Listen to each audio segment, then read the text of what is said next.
ہمارے پیارے نبی حضور پاک صلی اللہ علیہ وسلم کا آخری خطبہ۔ اے لوگو سنو، مجھے نہیں لگتا کہ میں اگلے سال تمہارے درمیان موجود رہوں گا۔ میری باتوں کو بہت غور سے سنو اور ان کو ان لوگوں تک پہنچاؤ جو یہاں نہیں پہنچ سکے۔ کسی کو تنگ نہ کرو، کسی کا نقصان نہ کرو، تاکہ تم بھی محفوظ رہو۔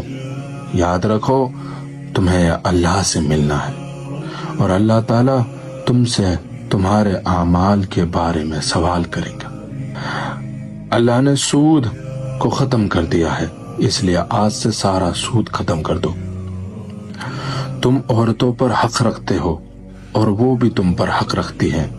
جب وہ اپنے حقوق پورا کر رہی ہیں تو تم بھی ان کی ساری ذمہ داریاں پوری کرو۔ عورتوں کے بارے میں نرمی کا رویہ اختیار کرو، کیونکہ وہ تمہاری شریک حیات اور بے لوث خدمت گزار ہیں۔ ابھی زنا کے قریب مت جانا۔ لوگو میری بات غور سے سنو، صرف اللہ کی عبادت کرو، 5 فرض نمازیں پوری کرو، رمضان کے روزے رکھو، زکوٰۃ ادا کرتے رہو، اگر استطاعت ہو تو حج کرو۔ ہر مسلمان دوسرے مسلمان کا بھائی ہے۔ تم سب اللہ کی نظر میں برابر ہو، برتری صرف تقوی کی وجہ سے ہے۔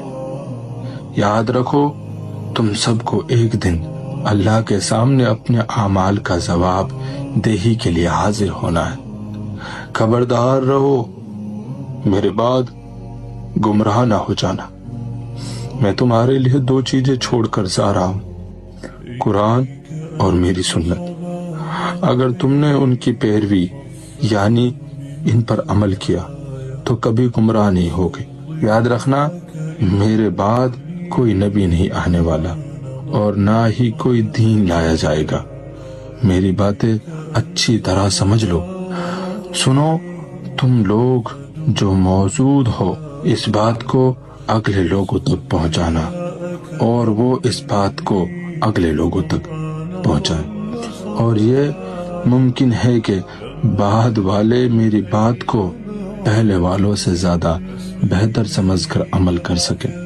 پھر آپ نے آسمان کی طرف اپنا مبارک چہرہ اٹھایا اور کہا، اے اللہ گواہ رہنا، میں نے تیرا پیغام تیرے بندوں تک پہنچا دی۔